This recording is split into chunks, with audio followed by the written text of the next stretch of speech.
Hola, muy buenas noches. Bienvenido una vez más a Cuadrando la Caja, su espacio para debatir y reflexionar sobre la economía cubana. Hoy estaremos hablando sobre un tema que ha cogido volumen, nivel en los últimos días en las redes sociales, que es el tema de la empresa estatal socialista. Ante la irrupción, digamos, de las MIPYMES estatales, se ha vuelto a reavivar esos debates acerca de la necesidad de lograr la autonomía, de la descentralización de las funciones y también, digamos, de la distribución de los recursos en este sector estratégico de la economía cubana. Si le interesa el tema, acompáñenos en los próximos 42 minutos del programa.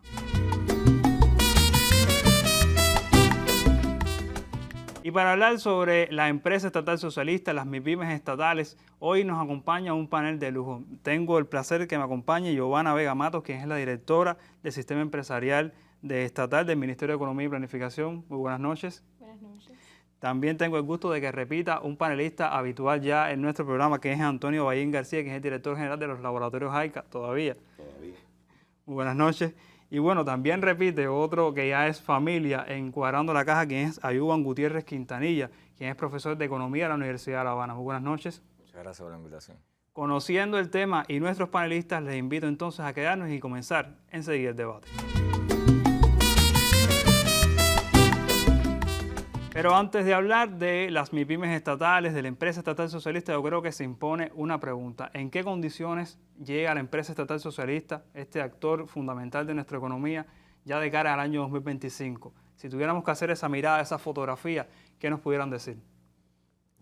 Sí, bueno, fíjate, primero yo creo que se impone hablar del año 2024, es decir, que es un año que ha estado marcado profundamente por los efectos combinados de la agudización del bloqueo económico, financiero y comercial a nuestro país y con todas las medidas que han estado marcando su profundización en nuestra economía.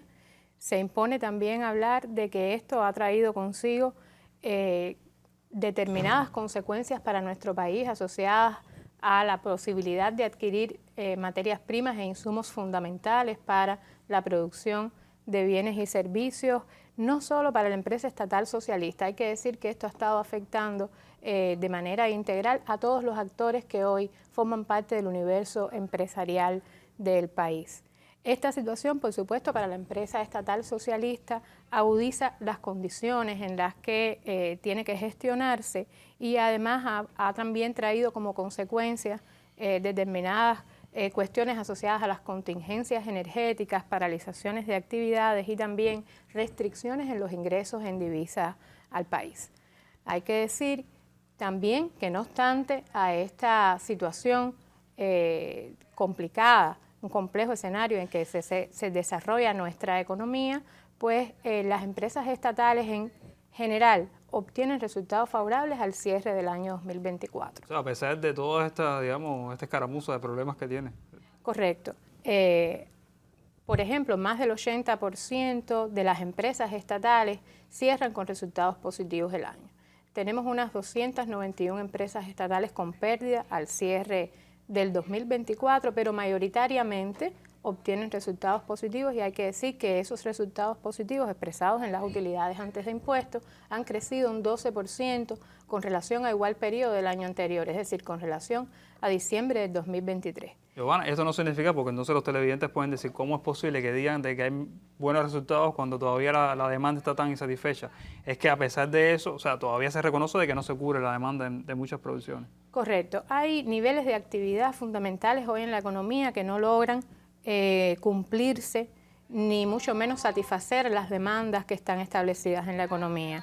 Y por eso hablamos también de la imposibilidad que han tenido muchas de nuestras empresas de adquirir de manera oportuna, de forma eficiente. Tiene que también mucho que ver con los financiamientos y con las posibilidades, la persecución financiera que tienen las transacciones nuestras a nivel internacional, pero la diversificación de actividades que fue parte de la flexibilización de los objetos sociales como una de las medidas que ya hace varios años se adoptó con el sistema empresarial estatal, pues ha posibilitado que las empresas tengan mayor margen de maniobra y puedan buscar en cualquier actividad económica lícita que puedan realizar a partir de sobrantes, excedentes e incluso otras nuevas actividades que van identificándose, pues la posibilidad de tener ingresos, de de mantener la fuerza laboral, aun cuando es cierto que en varios casos no responde exactamente a la actividad fundamental de la empresa. ¿Y qué me dice entonces Ollín y Ayuban, que tienen la experiencia práctica y también la teórica, realmente cómo manejarnos en este escenario tan complejo, cómo tener resultados en este escenario tan difícil? Bueno, ciertamente el 24 estuvo muy complicado, y el 25 no amanece mejor. Así que de nuevo es un año de grandes desafíos. Y ante los desafíos hay dos formas de reaccionar esencialmente, ¿no? O ponerse a llorar o ponerse creativo. La esencia de lo que nosotros intentamos hacer todos los días, no solo desde AICA, desde todo BioCuba Pharma, es cómo buscar nuevas fuentes financieras, cómo lograr inclusive desarrollar nuevos medicamentos bajo este contexto. El año pasado se tuvieron varios registros de medicamentos en BioCuba Pharma. Cómo seguimos modernizando nuestras instituciones cada vez más con recursos del país. Y me refiero sobre todo basado en recursos de la inteligencia, en la automatización y en muchas cosas de las cuales, en la informatización, que tenemos recursos de pensamiento mucho dentro del país. Eso es lo que estamos intentando hacer. Realmente el año pasado, por ejemplo, AICA termina con cerca de solamente un 60% de su plan de ventas cumplido, lo cual quiere decir que tuvimos un nivel de falta de medicamentos relativamente alto, en medicamentos hospitalarios que sabemos que son muy complejos de manejar por el Ministerio de Salud Pública. No fue un buen año. Para este año tenemos varias mejoras en nuestros procesos productivos, que no es que vayan a cumplir la meta definitiva si no encontramos los recursos financieros en tiempo, pero que sí pensamos que lo pueden hacer con mucha más eficiencia, con mucho menor costo y que se puede hacer en mucho menor tiempo para poder seguir intentando cubrir el déficit que hemos dejado del año pasado en el cuadro básico de medicamentos. Ayuban, ¿ustedes cómo lo ven desde afuera? No desde afuera, porque nosotros no somos la actividad empresarial, pero trabajamos mucho con la actividad empresarial. Desde la facultad nosotros hacemos muchas prácticas laborales en las empresas, participamos mucho en la asesoría y en el intercambio con el sector empresarial, etcétera. Por lo tanto, no nos sentimos lejos del problema. Yo creo que también es un año donde se quiso avanzar en muchas cosas alrededor de algo que afecta al sector empresarial cubano, que es su entorno macroeconómico y su entorno regulatorio. Y ahora yo creo que el reconocimiento de que no se avanzó todo lo que se quería en el año 24 está en las proyecciones para el 2025, donde hay algunos temas estos que nosotros consideramos son medulares, como por ejemplo el mercado cambiario, que siempre mencionamos por la importancia que tiene, y otros mecanismos de asignación de divisas, que no necesariamente tiene que ser exclusivamente el mercado cambiario. Y eso para el 2024, al no lograr avanzar todo lo que se quería en esos aspectos, pone al sistema empresarial en una situación siempre compleja. Y sobre todo porque la toma de la decisión de la empresa queda muy marcada por esos elementos. No solo en términos reales de no tener un recurso, por ejemplo, sino las expectativas que tiene que tener la empresa para tomar sus decisiones, planificarse como empresa. Se pone en una situación realmente compleja todo el sistema empresarial. Pero la empresa estatal, y para solo hacer una cápita, lo sufre más todavía que el sector privado. Porque la empresa estatal es una empresa que pertenece a todos, pero que es manejada por el Estado. Y por lo tanto el Estado es quien hace las regulaciones. Hay una tradición de la empresa estatal de cumplir con las regulaciones. Tiene mayor control el Estado sobre la empresa estatal, por lo tanto le queda menos margen a la hora de flexibilidad para adaptarse a estas situaciones tan cambiantes y tan complejas. Por eso, y creo que más adelante hay una pregunta, el tema de la relación entre descentralización y centralización de la actividad empresarial estatal. Y precisamente si hemos tenido esos cambios buscando dinamizar, que es el nombre que le hemos dicho, a toda esta estructura, sobre todo a la empresa estatal, y ya teníamos las UEBS, también teníamos la empresa filial y hemos creado otras estructuras para que esta verdad se empodere. ¿Por qué entonces pensar ahora en la MIPYME estatal? Eso es una pregunta que a mí me salta la duda y que los televidentes dirán, bueno, entonces, ¿es otra cosa nueva o de qué parte de esta realidad de reconocer este nuevo actor de la economía? Yo te voy a dar mi opinión como académico, porque no participo, ¿no?, de de la toma de la decisión que le corresponde a las instancias del gobierno. Aunque, repito, participamos en las asesorías y estas cosas con el gobierno. Yo creo que fue una buena medida abrir las MIPYMES en el año 21, sobre todo por varias razones.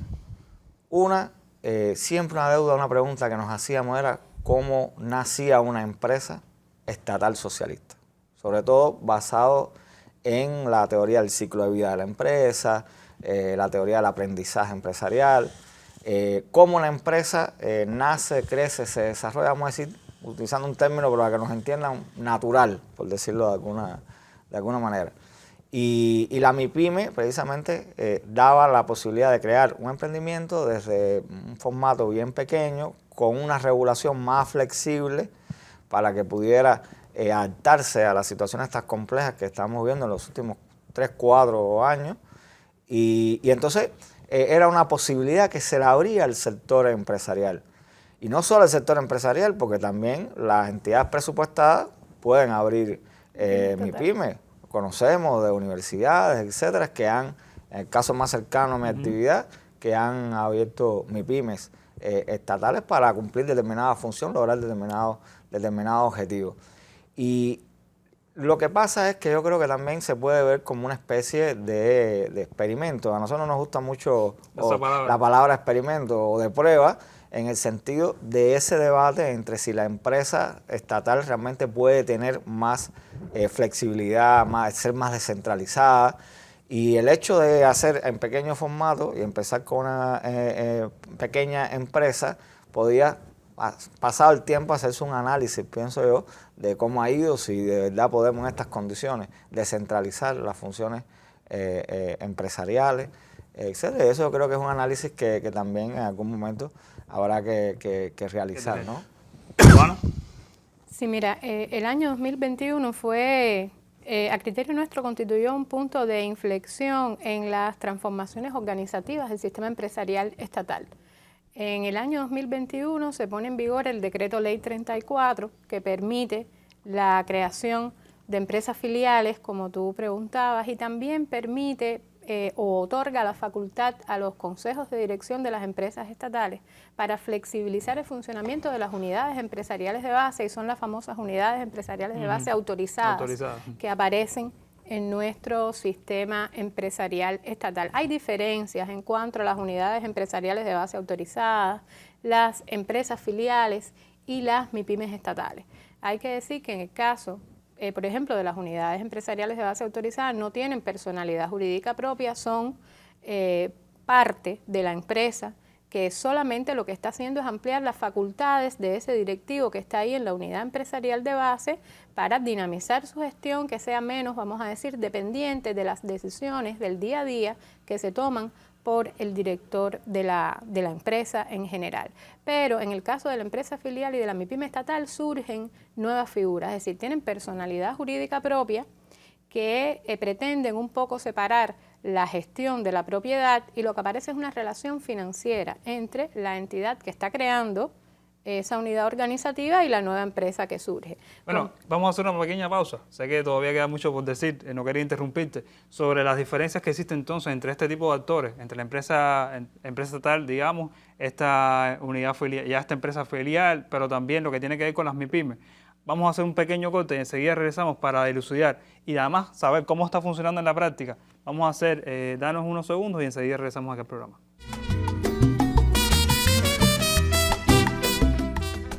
Bueno, y ahora estábamos conversando un poco de esas diferencias que existen entre la empresa estatal, la MIPYME estatal, esas organizaciones que se han creado nuevamente. ¿Cuáles, digamos, son esas diferencias para que el público pueda entender realmente por qué entonces crear esta MIPYME estatal y qué beneficios tiene para una empresa? Mira, se trata de diversificar las estructuras bajo las cuales se gestiona la empresa estatal socialista, y que cada organización pueda evaluar por la naturaleza de la actividad económica que realiza, incluso tiene que ver con las economías de escala, con varios aspectos, cuál es la figura organizativa que le acomoda realmente a su sistema empresarial estatal. Y eso favorece la gestión. hay que decir que hasta la fecha tenemos creadas 263 autorizadas a constituir, 263 MIPYMES estatales. Y son MIPYMES estatales que fundamentalmente se han creado en el sector de la producción de alimentos, en el sector de los servicios informáticos, en el sector de la construcción. Estas son las actividades donde se concentran fundamentalmente la creación de nuestras MIPYMES estatales hasta la fecha. Sin embargo, se conocen poco, porque en el momento cuando en el imaginario social, cuando se habla de MIPYMES, siempre estamos pensando en el privado. Sin embargo, ya hay más de 200 y tantas aprobadas y no se habla mucho de ellas. Correcto. En términos de cantidades, nosotros siempre, tenemos la siguiente apreciación. No se trata en la empresa estatal socialista de comparar cantidades de empresas. Creemos que el efecto fundamental está en el aporte que hace la empresa en este entramado de actores económicos que operan en nuestra economía. Hay que decir que la empresa estatal socialista, en cualquiera de estas figuras organizativas que tenemos hoy dispuestas, pues es la que aporta más del 90% del total de las ventas netas en el país en general, y considerando a todo el entramado empresarial, y el 75% de las exportaciones. Por tanto, las utilidades que genera ese sistema empresarial estatal son la base fundamental para los aportes que se hacen hoy al presupuesto del Estado para sostener actividades sociales y otro grupo de actividades como, por supuesto, como conocemos, la educación, la salud, entre otras, y algunas otras actividades empresariales también que no generan divisas, pero que son esenciales para el funcionamiento de la economía y los servicios que se brindan a la población. Por tanto, hablar en términos comparativos de cantidad no nos parece que deba ser ahí lo más óptimo, sí en el impacto que tiene en el desarrollo económico del país. Y yo ahorita me iba a referir a que realmente están constituidas en estas actividades económicas, pero las MIPYMES estatales también pueden constituir la ruta para la creación de empresas estatales de base tecnológica. De hecho, es una experiencia en el mundo que surjan este tipo de empresas desde pequeñas estructuras empresariales, MIPYMES estatales en este caso estamos hablando, que por el riesgo que implica la propia actividad, por actividades que son intensivas en tecnologías, intensivas en conocimiento, surgen desde pequeñas estructuras, después pueden, por supuesto, escalar, pero es una de las formas de desarrollo de esta actividad en nuestra economía. Y ustedes se preguntarán, ¿pero cómo funciona una MIPYME estatal? ¿Cuál es la relación, digamos, que tiene con la empresa estatal o con la entidad que lo creó? Ahí tenemos a Ballín, que tiene experiencia práctica sobre eso. ¿Qué dice Papá Ayca y lo digo con toda intención porque hay veces que las personas todavía asumen de que el que la crea es el que la posee o el que tiene algún, digamos, un sistema de control sobre él? ¿Es así o realmente hay una descentralización de estas facultades en el caso de las MIPYMES que ustedes tienen? A ver, la creación de MIPYME, a diferencia del resto de las formas de organización, como explicaba Giovanna y el profe, es la creación de una nueva empresa. Punto. Es decir, no hay ninguna estructura de subordinación jerárquica. Ciertamente el que lo crea y el hecho de que sea una sociedad mercantil tiene muchas ventajas. Por ejemplo, hoy nosotros tenemos una pyme que la propiedad está ejercida por dos empresas distintas de BioCuba Farm, donde cada cual le aporta saberes hacer, presupuesto, negocio, la promueven, por lo tanto eso lo permite. El resto de las formas no permiten el uso cruzado por varias empresas como dueño.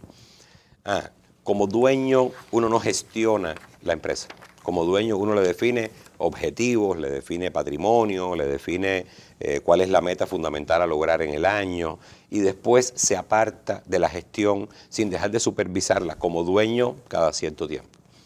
Y en eso también tenemos que tener mucho cuidado, es decir, si queremos crear pymes para que sean una forma subordinada a la empresa y darle órdenes todos los días de qué es lo que tienen que hacer, es una mala práctica. Mala práctica que el mundo ha pasado por ella también, no solo nosotros. Hay que realmente constituirlo, encontrar las personas adecuadas, darle los recursos básicos, definir los objetivos y dejarlas que huelen. Y eso parece sencillo, pero no lo es. Y uno de los debates que se generaba en las redes también a propósito de la irrupción de las MIPYMES estatales, y siempre es el centro, es el tema de la centralización y descentralización de facultades, tanto en la empresa estatal como en las MIPYMES estatales. Decían, bueno, es que esta es la respuesta o este es el camino. ¿Qué ha pasado en los últimos años en cuanto a este tema? ¿Se ha logrado realmente esa descentralización, esa autonomía que otras veces lo hemos hablado aquí en el programa? ¿Qué opinas, Ayuban, sobre ese? Que tú me decías, esa es aquí la cosa. Yo creo que en el fondo el debate que se ha dado en las redes, ese es el centro, ¿no? Esencial, es la relación histórica, porque ya lleva eso, cada cierto tiempo renace el tema. Es recurrente. Y eso es porque objetivamente no se le da solución o respuesta a ese problema. Tanto el problema, mientras que no tenga solución, sigue renaciendo el problema. Ese es un debate muy antiguo, el tema de la descentralización o centralización de la empresa. Yo sí quería aclarar que hay dos cosas que son diferentes que a veces se confunden. Una cosa es la descentralización de la asignación de los recursos y otra cosa es la descentralización de las funciones o de la gestión empresarial.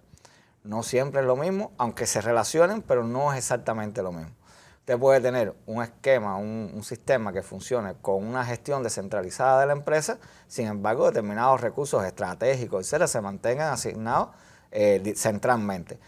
No solo es exclusivo eso de países socialistas. Incluso hay países en el cual existen cuotas de asignación de agua, por ejemplo, por región.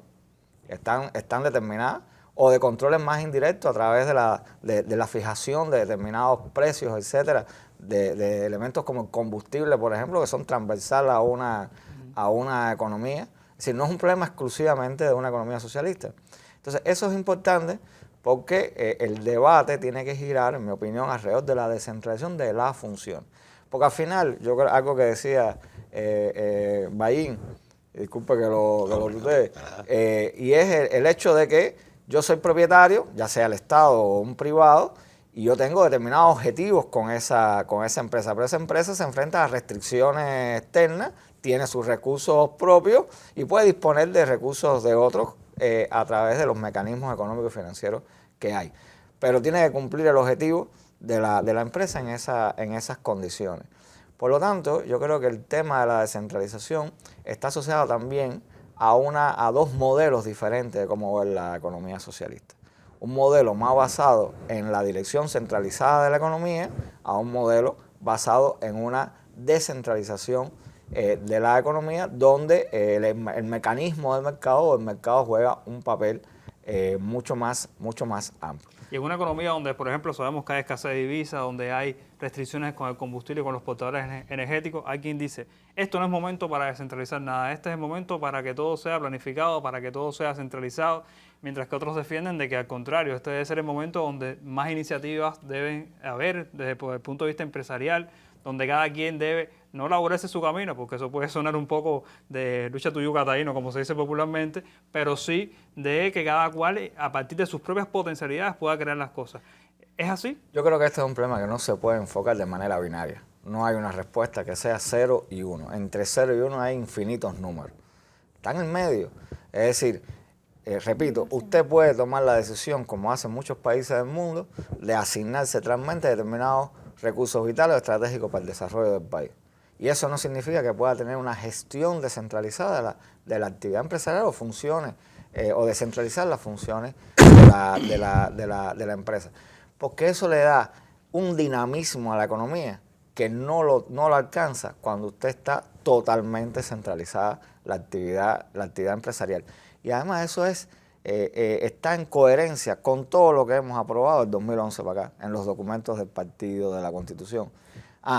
Es verdad que estamos en un momento que pone una dinámica diferente a lo que es el desempeño natural o normal de una economía y ahí quizás sí haya que tomar determinadas medidas de descentralizar determinados recursos, determinadas cosas, pero eso no se riñe con darle más posibilidades al sector empresarial estatal de poder buscar sus propias soluciones, sus caminos para su desarrollo y el desarrollo de toda la sociedad.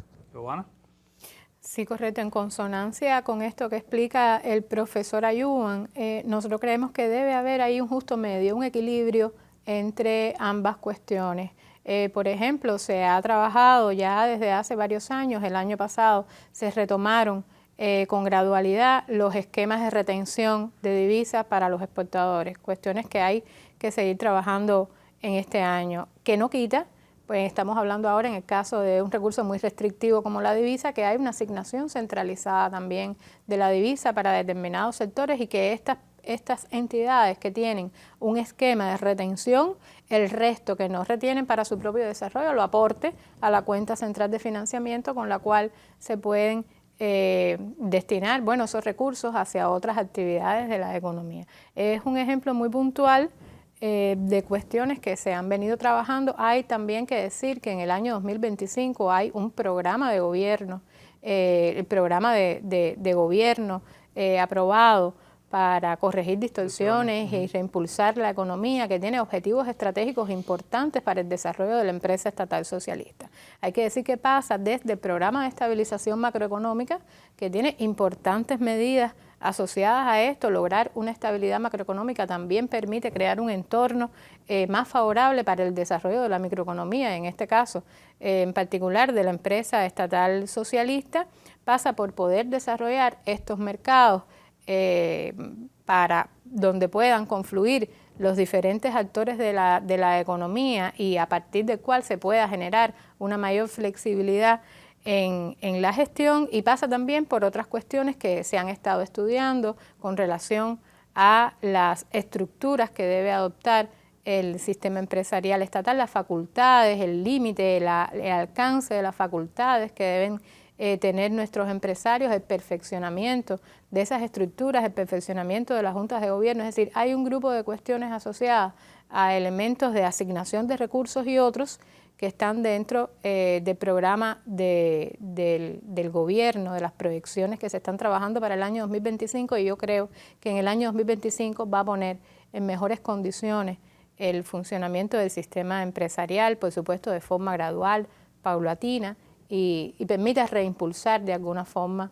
el desarrollo de nuestra empresa estatal. ¿Cómo seguir perfeccionando la empresa estatal socialista? ¿Cuáles serán los caminos, digamos, entre la MIPYME estatal o la empresa estatal o ambos? Estaremos conversando en el próximo bloque. Vamos a escuchar a nuestro cuarto panelista del programa, el Gurú de Jatibonico, y enseguida regresamos.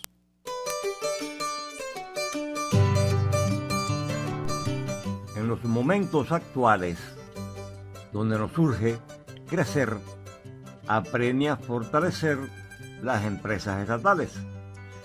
Políticas salariales que incentiven producción, una mejor atención al cubrir necesidades y que en cuanto a prioridades respeten su escalafón.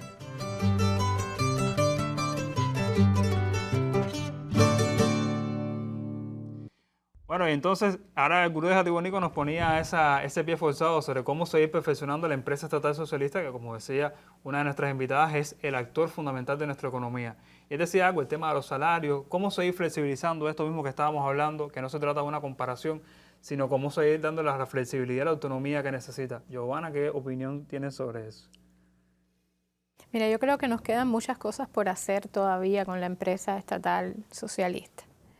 Hemos realizado un grupo de estudios de cuáles serían las facultades que pudieran mejorar la condición. Pasa por muchas cosas, pasa por cambios importantes del entorno. El profesor Ayuban hablaba de eso, Bayín también lo ha acotado. Esos cambios fundamentales en el entorno, sobre todo con los mecanismos de asignación de recursos, son vitales y deben gradualmente solucionarse a corto plazo. Pero también hay que decir que en los temas salariales, por ejemplo, que son vitales en estos momentos y nuestros trabajadores, por supuesto, siempre están a la espera de ser bien remunerados, y en la medida en que usted produzca riqueza, reciba ingresos que estén en correspondencia con esa riqueza que creó. El decreto 87, que es un decreto que está vigente todavía y es el que de alguna forma ha permitido a los empresarios estatales diseñar sistemas salariales más acordes a la actividad que realizan, propios para cada una de las actividades económicas, ha tenido buenos resultados y debe próximamente ser generalizado al resto de las empresas que todavía hoy no lo aplican. Nosotros creemos que esta ha sido una de las cuestiones de las últimas transformaciones que se han hecho en el sistema empresarial estatal que más impactos positivos ha tenido y que debe ser próximamente puesto en vigor su ampliación hacia el resto de las entidades empresariales. Por supuesto, no es una norma jurídica o una política que por sí misma permita el incremento de los ingresos de los trabajadores. Permite el incremento de los ingresos de los trabajadores en la medida en que pues, produzcamos más, produzcamos con mejor calidad y seamos más eficientes. Pero le da la posibilidad a cada empresario de ajustar como un traje a la medida el diseño del sistema salarial. Eso consideramos que es un paso importante para la gestión del sistema empresarial estatal. ¿Ayubo? Sí, yo primero quiero decir que en mi opinión es vital continuar el desarrollo de la empresa estatal socialista. Creo que todos coincidimos en que juega un papel esencial en nuestro modelo de desarrollo socialista. En cuanto a la MIPYME, yo creo, como mismo decía ahorita, de que la MIPYME era una oportunidad también de evaluar una serie de discusiones, de aspectos que en algún momento a través de la historia ha habido sobre la empresa estatal y la descentralización, etcétera. Ya llega un momento en que uno tiene que decir, bueno, vamos a hacer una evaluación y que de esas cosas, como decía la compañera Giovanna, que de esas cosas tienen que generalizarse al sistema empresarial. Porque precisamente, más que un problema de eficiencia, la ventaja que muchos veían en la MIPYME estatal era que tenía más grado de libertad para tomar decisiones desde el punto de vista empresarial.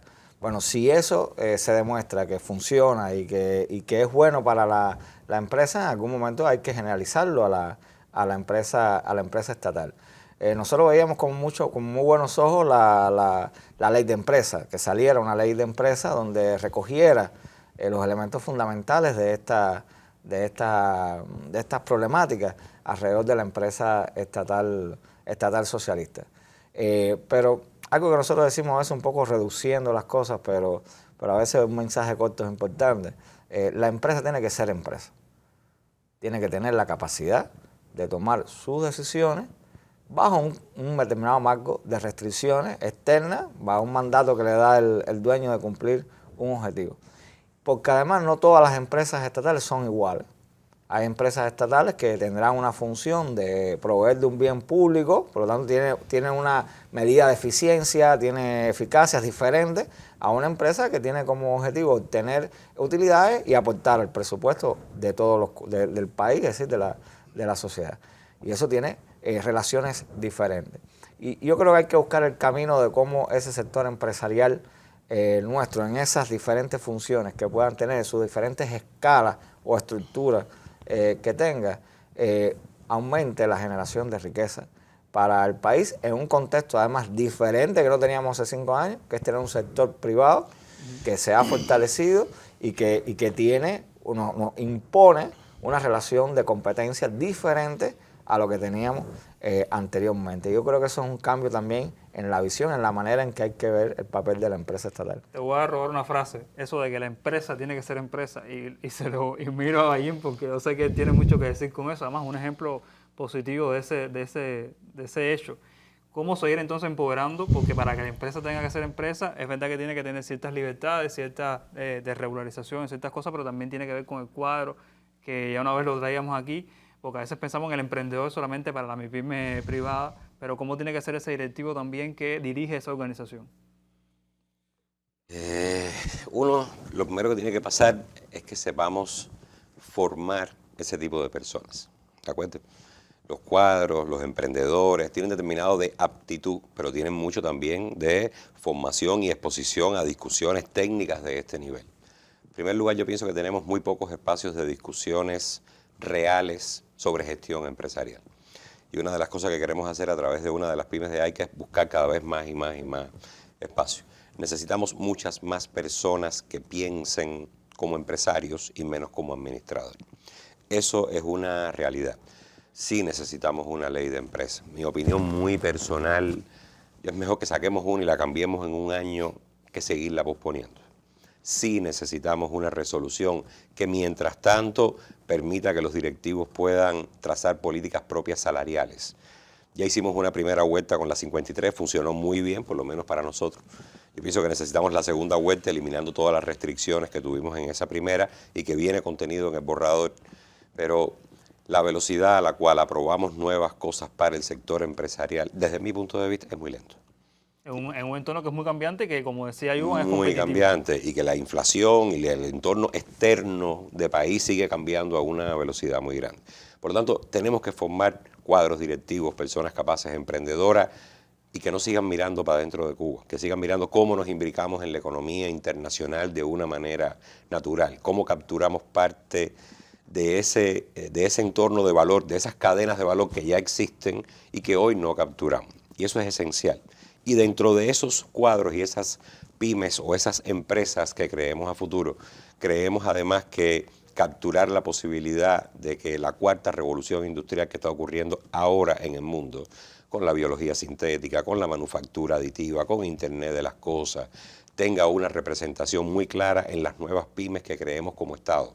Porque ahí nos estamos jugando realmente que otros lo capturen y nosotros no, significa que aumente el gap entre la riqueza que acumulan otros y nosotros. Cuba fue capaz de captar fenómenos como la biotecnología cuando no le tocaba, y eso le permitió resistir a una pandemia y le permitió generar exportación.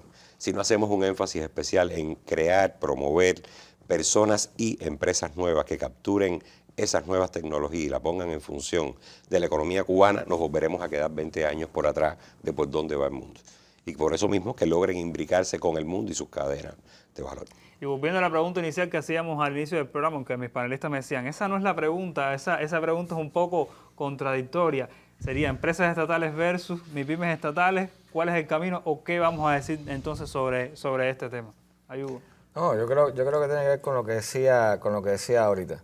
Yo creo que ya se impone el tema de la MIPYME, verla como una empresa, porque en realidad es una empresa que tiene diferentes dimensiones, tiene determinadas funciones, produce cosas diferentes, y que además yo quiero decir que en el mundo entero el tema de las MIPYMES es un tema que se ha estudiado desde hace unos cuantos años, porque es verdad que la MIPYME tiene esta ventaja de ser flexible, de ser más dinámica, etcétera, pero también son empresas que hay que proteger, porque son muy volátiles al entorno, reaccionan de manera, los afectan mucho más que a una empresa grande los problemas que tiene el entorno. Eso implica también un cambio de visión hacia lo que es la MIPYME, que tiene que trascender el por qué se originó la MIPYME en el año 21.